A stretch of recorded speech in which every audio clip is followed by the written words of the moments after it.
All right, everybody. So, as I kind of already talked about before I get into these lectures, I did go ahead and I am going to record the lectures for the chapters that are in the textbook, but I'm going to talk about some of the problematic things that were in there. And in future sections of this course, I likely won't use those two chapters for a number of reasons. And I laid some of those out again in the email that I sent to everybody. And I do think that the documentaries that are in there, as well as some of the supplemental readings and those lectures, which will also be uploaded today, um, will be more beneficial to kind of understanding the social problems surrounding violence and policing and the judicial system. And because these are such important topics and such timely topics, there are many other resources I can give you about these particular topics that I think would be more adequate. It was very evident to me when reading these sections that this was an 87-year-old white man writing this chapter.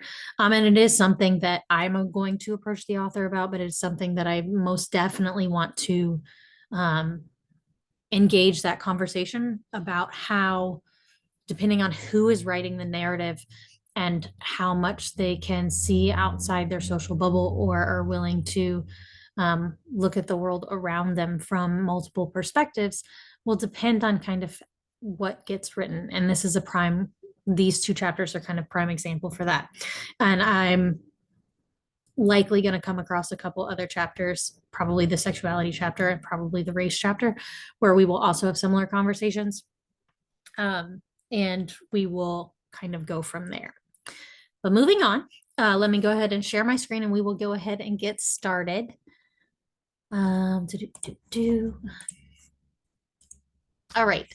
So first of all, the reason I chose this picture to put behind there is the way in which we talk about violence as a society and the way in which it got personalized as a personal issue as opposed to something that society has impact on or works to solve. And that made it so that essentially a lot of violence, specifically violence against women, and other marginalized groups got shoved under the rug and or silenced. And so I chose this picture on purpose, and I kind of wanted to note that. All right, so chapter 5. Just before we get anywhere, we are going to talk about some terms. I did use for these specific terms kind of the book's definitions, because a lot of the book's definitions go directly towards the FBI database and where a lot of social science and specifically criminal justice measuring, that is how they define them. Now, these several of these are going to have very distinct and different definitions when you look at a state level or when you look at laws or when you look at policy. They're going to have a lot of variation, and we'll kind of talk about that as we move forward in the class or in this discussion. But the first is just violence. I chose to kind of create a different, I did not use the one for violence from the book because we can do harm to a person. I think they list it or property or other living creature. There's a lot of harm that is done when, say, a beloved pet or something is used in a domestic violence situation as a manner for control or a manner for doing harm. So there's a lot of variation here, and harm can come in emotional ways. It can come in physiological ways. It can come in mental ways. It can be economic harm. Violence is done in a variety of manners and is done explicitly to inflict harm. All right, so the rate of violence, and this is something that statistically, if you're going to find any kind of numbers or if you're going to look at any kind of database or any kind of data that is taken generally, they do the rate of violence as the number of violent crimes or the number of whatever the crime is per 100,000 people in the population. Because we are looking at America and because we were looking at violent crimes in this particular chapter, they were just did the number of violent crimes to every 100,000 Americans. So forcible rape is an assault where one individual forces another individual to have any type of sex. Now, again, the definition of rape is widely variable. To some include penetration or have to have penetration of a genital. Some include, but because women can rape men, that has been changed in its wording quite a bit. Some include that it has to be genital contact. Some include that it has to be, it could be, some include that it has to be penetration by any kind of object or um, part of a person or into any part of a person. Again, these definitions get really varied, and a lot of that has to do with the political atmosphere and the policies surrounding those laws. And then you have statutory rape, which refers to sexual intercourse between an adult and a minor, even if the minor consents. Now, again, that also depends on laws because, well, federally, that is, I believe, the definition still. On any given state, there are also age ranges. So they have to be like, I think 4 years older in some states. Some states it's 3. Some states it's just, again, anybody over the age of 18 having sex with anybody under the age of 18. Some of them are without marriage. So some of them you can, like your parents could marry you off essentially at 15, and that does not count even if the guy is 50 or what have you, or even if the other person is significantly older. So it kind of just, there's a lot of wiggle room, right? Statutory rape or rape of a minor in any, whatever that definition looks in that area, is one of the few crimes that, for the most part, again, I have to make a lot of caveats when it comes to this because of the variability in laws. For the most part, is one of the few things that you can charge without a statute of limitations. So if there is evidence or if there is things brought up much later in life, it is one of the few things that doesn't have that 7-year gap or window for which you have to prosecute. And then there's criminal sexual assault, which is where most laws are kind of gearing towards language now because it covers a much more wide variety of impacts or incidents of sexual violence. And that's going to allow for a more broad conversation about where laws are and what they mean. All right, so mass murder, again, which we'll get into later on in this chapter, is killing 3 or more people in a single event, and then serial murder is killing 3 or more people in separate events. All right, so let's go into, so we talk a lot about the subjective dimensions and the objective dimensions of any kind of social problem. So when we look at the subjective dimensions of violence, we're really talking about whether or not violence is part of inherent to human, it's part of social nature, or it's part of specifically relationships outside of kinship or within kinship. Like where is violence? Where does it fit in society? What is its role? And are humans inherently violent? But it also, I think the subjective dimension of violence that really gets talked about most and really drives whether or not it's a social concern is how much fear one has of a specific type of violence, right? So something like terrorism, in a much different part of the country's history would have been something that, say, maybe white individuals might not have ever thought about, right?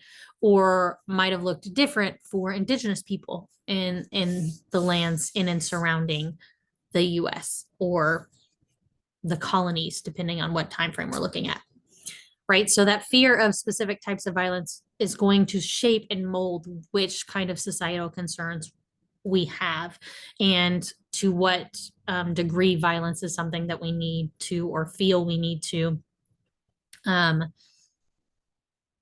solve the problems for or have some solutions for. All right. So the objective dimensions of violence are really the things that you want to, they're the things that you can measure, right?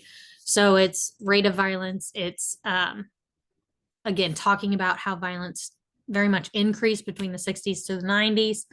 And then it's been kind of a steadily decreasing since you saw violent, like what impacts violence. So when you look at things like the pandemic and a lot of people staying out of social situations during 2020's crime rates were phenomenally low. And that's due to the fact that these social interactions and some of the things that take place that make violence more prominent or more likely to happen weren't happening as much, right? Um, Violence is still, again, exceedingly common for us being a wealthy nation. But there's, again, some, we'll get into some of those things and why. And then we have, like, we need to talk again about how we measure violence and who is not measured and why that matters. Okay, so this is part of the things that when we talk about this book chapters, what wasn't working.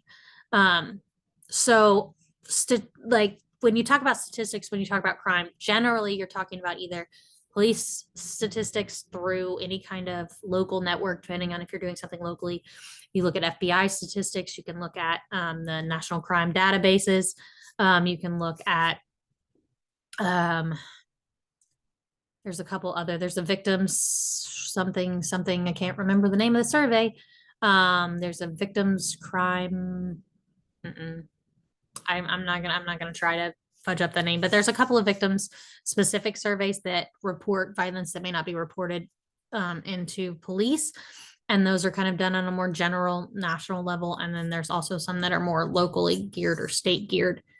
The problem here is you're asking someone to possibly report something in these fears while they're in the same space as, depending on, like, if it was a phone call, could they even disclose if something had happened if someone that is doing it is standing right there in the room?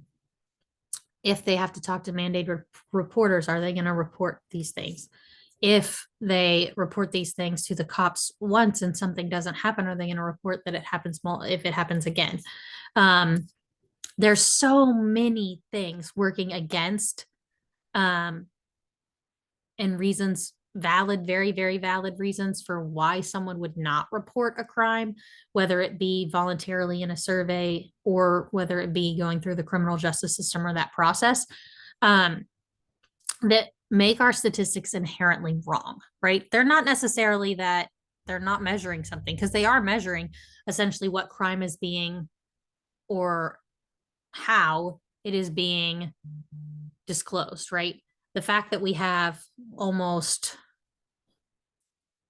60% of crimes not being reported when we're talking about just those crime victim surveys shows in and of itself that the system of just measuring crime statistically by any kind of criminal justice network or like the FBI or something like that is not getting the full story. But what it also shows is that we also know that when it comes to something deeply personal like violence or trauma, that people don't disclose that at a level that is 100% just due to the amount of impact that can have. And so when you end up having this number like, hey, 60% of this is not getting reported to a criminal justice system. On top of that, we also have another good chunk that's not getting reported at all, even in our crime databases for a various number of reasons. Then when we look at crime data, it's almost always significantly lower than what has actually happened. Now, there are a couple categories where that's not as much the case. Murder, and that's mostly because generally that comes with a body. And so there's that number. Now, whether or not somebody gets classified as murder versus any of the other causes of death that might happen can also be argued that it is still low. I would argue that the most prominent issue with measuring when it comes to things like murder or crimes that inherently have to be reported, right? Because they need some kind of physical response right away. So, like things like specific kinds of assault that happen to individuals where they automatically need medical care or automatically get a police response. These things are inherently hard to measure when it comes to things like gender, things like identity. So, depending on what somebody,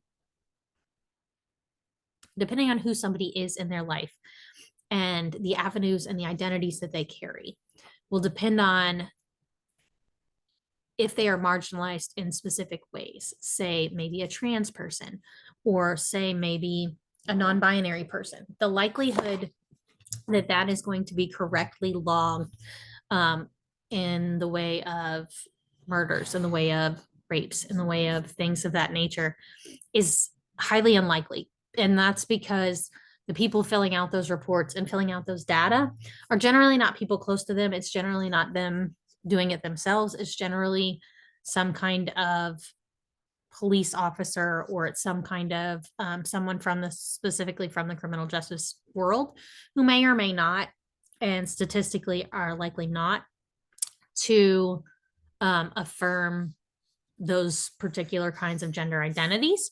And that is super problematic because what we know is that trans persons have the highest um, rates of violence. But when you read things like the FBI database, you're not going to see that. And you're not going to see that because those categories aren't even listed, because those categories aren't even something that someone can choose. But when we talk to the populations in general, um, there's an overarching amount of violence that is happening to those communities. And so these are things that we have to kind of work through as we start having these conversations. All right, so let's get into theory a little bit. Before we get into kind of our big three in sociology, I want to talk a little bit about some of the I don't know, core assumptions that were happening prior to really having conversations within these three categories. So there was a lot of biological determination. So essentially, like people saying that it was just biology, that violence is inherent to people. This is what you're gonna see when you get people together. And it was kind of this pseudoscience of just, oh, well, we're going to just explain this away with, well, it's human nature. That's why violence happens, as opposed to really looking any deeper or looking or asking people even. It was just, well, this is humans. That's what we do. And it also led into this kind of scientific racist idea that, well, those who are not as enlightened, or who are not as in society looking in this white European way, you're obviously going to have more violence because you're more primitive than us. And that primitiveness is where the violence comes from, right? Like there was this way to lessen a human, lessen someone to inherently make them appear more violent, whether or not that was actually the case. Again, white Europeans essentially annihilated whole cultures over and over and over and over and over again, while consistently calling the people that they were committing genocide against primitive and violent. So when we look at things like this, it's about who's writing the stories and why we need to have more realistic conversations about what kind of science led to some of these conclusions. All right. So they also talked about violence specifically, and like the sex categories, specifically male and female. Again, there's a very binary conversation within this textbook, and that's part of its problem, right? But it essentially said that, well, when we look at violence, we're looking at specifically why males tend to have more violent natures or what have you than before, as opposed to really having a conversation like, okay, how are we teaching people how to be, and what are they socially learning about themselves that allows for violence or doesn't allow for violence? And when it comes to how we shape masculinity within our society, we tend to allow a lot more of a violence within that particular category than we do within any kind of feminine category, right? Those feminine categories are going to inherently have to be or tread softly or be, they're expected to be more caregiving. They're expected to be nonviolent almost entirely. And that's due to a number of factors, right? A number of things that we associate with femininity, mainly motherhood. Again, that caregiving and role for multiple people, but also not only that, we're looking at more like service industry jobs that are related towards customer service or engaging with people in that particular fashion. And that has driven essentially totalities of um, women to essentially be culturally shunned away from any kind of violence and or told that that wasn't part of themselves. So when you inherently create a social situation where you tell one category to be violent and one category that absolutely not, you are in no way, shape, or form violent, and then that plays out statistically, what you're showing is essentially how much um, is actually culturally learned as opposed to biological, right? You're showing in and of itself that that's not a biological characteristic of male or female, but that you're specifically changing and shaping the way these particular categories work. And then again, we still have a lot of people searching for that genetic component to violence and whether or not there's a gene that is specific to serial killers or specific to specific types of violence or what have you. So you have a lot of behavioral learning theories, which essentially is just like, hey, how did people learn that this particular violence is okay or not okay, etc.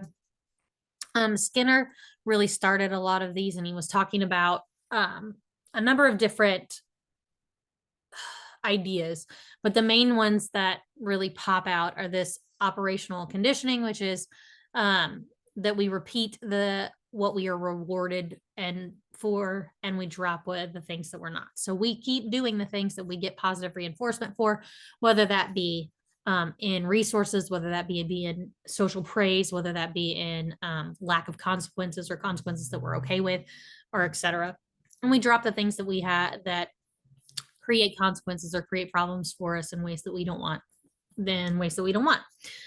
So some rewards are again individual, and violence can help obtain them. So depending on what you consider a positive or a negative reinforcement, will determine whether or not you'll do it, right? So in some cases, like say you have a particular group where violence enhances your structural status, right? So say you're in some kind of gang and a certain level of violence or violent actions is going to get you into the next tier of that gang, right? You're going to be over a whole bunch of other gang members. So you're going to get a level of credit or admiration for doing those violent things. Then those violent things are going to be considered something that are rewarded, right? Because they're socially rewarded in that setting, whether or not they're in a more broad society that gang operates in, stigmatized or not, right? Because those are particular things to that group.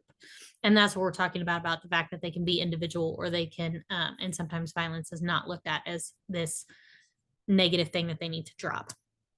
And then there's modeling theory, which is really just talking about copying another person's behavior, right? You are what you see around you, right? It's, for example, a lot of people talk about how much they hate when they see their parents in them. Like, so they'll do something and they're like, oh man, I used to make fun of my mom for doing that as you get older or what have you. And that's kind of what this is talking about, right? You had that particular action or behavior modeled for you over and over and over again, and then you find yourself doing it because those are the things that you saw regularly. And then again, sociology also is looking outside of the individual when it comes to violence, right? So violence is not just something that happens to a person, but it's something that's caused by a series of social interactions, caused by social policy, caused by the things that we create and manifest as normal for a society, are the things that we're willing to accept in a society. And that's why it's influenced in such a bigger way. we like to look at things in a bigger picture way at a macro level, right?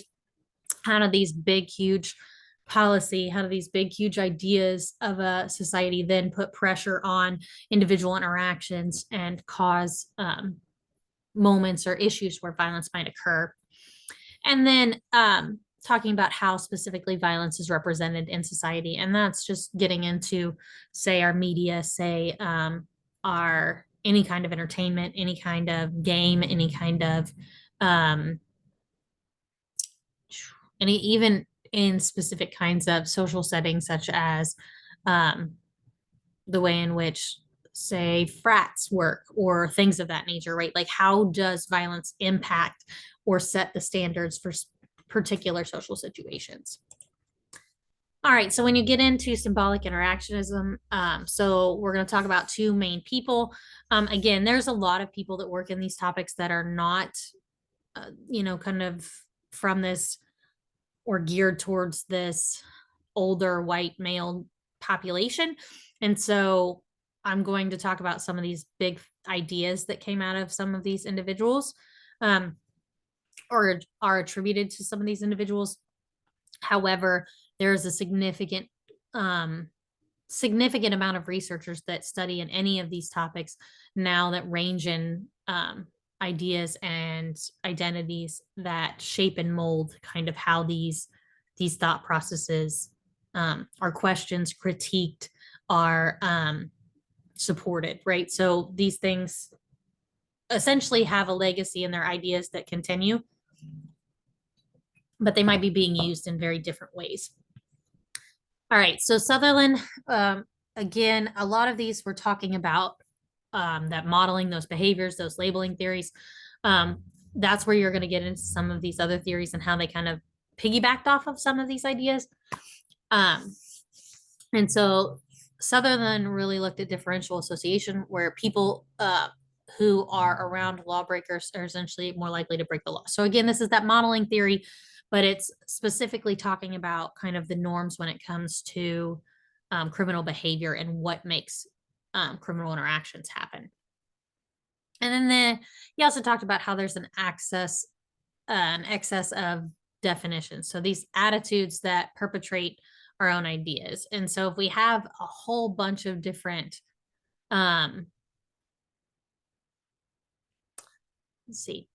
ideas on what is violence or what is not violence, then we're going to have a much more ranged variety. However, if you have the same essentially definitions coming in at you regularly, then those are the ones you're going to manifest automatically, right? Because those are what you can, they are the options that you have. If your options are more variety, then you have a much more likelihood to choose a different variety of a path.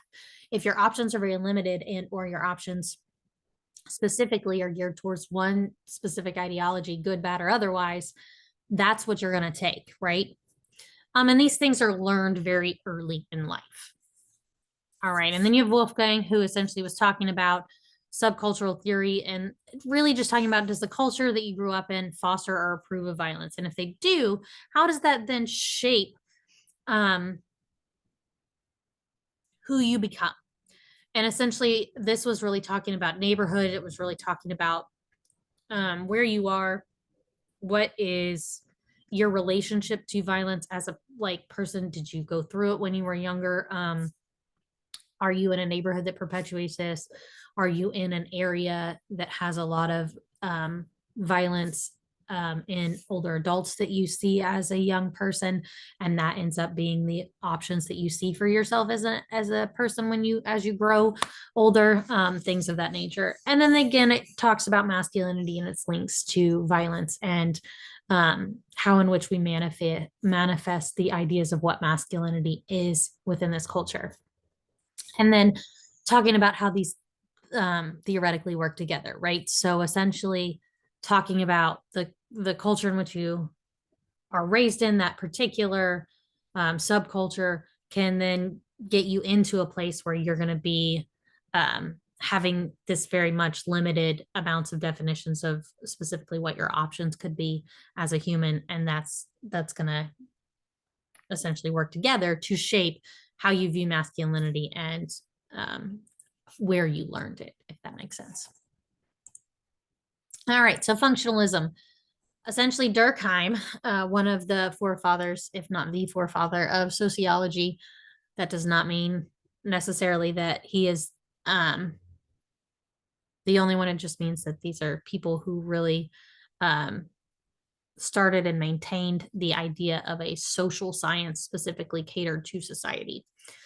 But essentially said that normal violence, or this violence that a group normally has, or normally or usually has, and that's really just talking about the fact that there are specific kinds of violence that we inherently don't talk about, right? So there's violence that, like when little kids are playing and somebody gets hurt, right? That's something that we're going to an extent, understand as people learning how to interact together, right? There's a certain kinds of levels of normal violence. Now, this also comes down to this idea that we normalize specific types of things. So like maybe violence against women, or we normalize rape within this culture to an extent, right?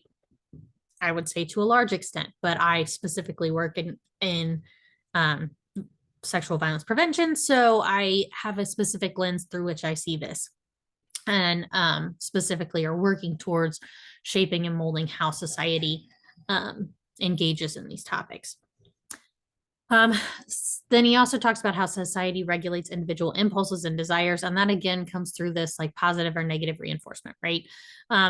If you are rewarded for a specific violent behavior, then you're going to continue, you might be more likely to continue to do it. Now, if you're completely chastised and socially unrewarded for this particular thing, then that's going to have a negative impact on whether or not you're going to want to do that. And then there's close bonds that keep violence from taking hold. And he talks about the fact that there's anomie, which is really this feeling of being unconnected or uprooted. So the more close a society is, the more people don't have this outsider feeling, or this feeling of lacking connection to others, the more likely they are to stay nonviolent, to not engage in these things that would harm people that they're considered closeness to, right? And that works to some degree. And then there's Merton, who really talked about the strain theory, which is those who have blocks to cultural means but still have the value of the goal. So, right, like they want to have a particular type of lifestyle, but they lack the ability to maybe get there in legitimate ways, right? They may lack educational opportunities, or lack job opportunities. And because of that, they end up feeling like they need to create those means in other capacities, or use maybe illegal options in order to get there, right? And a cultural goal, specifically in America, is really money and material goods, and those being very much societally shaped as cultural goals. And then a cultural means really just being the approved ways in which and how we obtain success, and success again measured by those cultural goals. So if we value money and material things in this culture, then success is acquiring those things.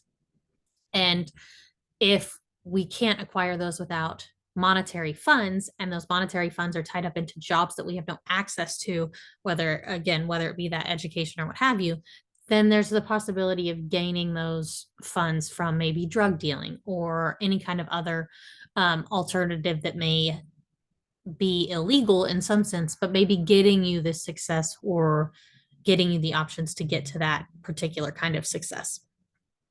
All right. And then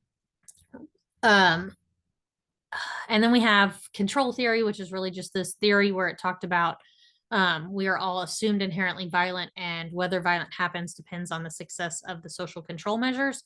So essentially, everybody is to an extent controlled by society and the ideas that shape and mold us. However, whether or not those things get broken on a regular will depend on how fixed those ideas are. So if we have a fixed idea that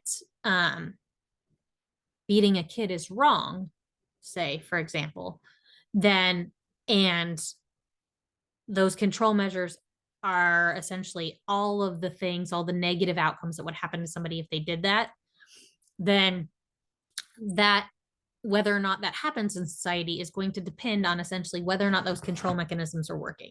So if the control mechanism is that, say, you lose your kid, and on top of that, you get charged and you go to prison and you pay so much fine and you, et cetera, et cetera, et cetera, and you lose a lot of social support, right? All of these things happen to these person that has had this. If those things aren't consistent to people that always that do this, then that isn't going to be necessarily effective social control. And again, you're going to have the inner controls, which are just the internal mechanisms that you have say, hey, I think this is morally wrong. I'm not going to do this. And then you have the outer controls, which are really the controls that society places on you, which is essentially, again, those normative values, those legal proceedings, those criminal justice measures, the et cetera, et cetera. And then what we've realized, though, is that, or what particularly this group talked about, was that low self-control, risk-taking, and impulsiveness really tied into any kind of violent behavior. All right, so let's get into conflict theory.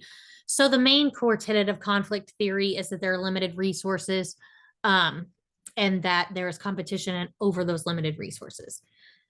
So who essentially owns the means of their production and who doesn't? So who are the people that are working for others, and are they working at a way that makes them financially stable, economically stable? And then if they're not economically stable or allowed allowed the resources outside of economics is generally the way in which we obtain housing, food,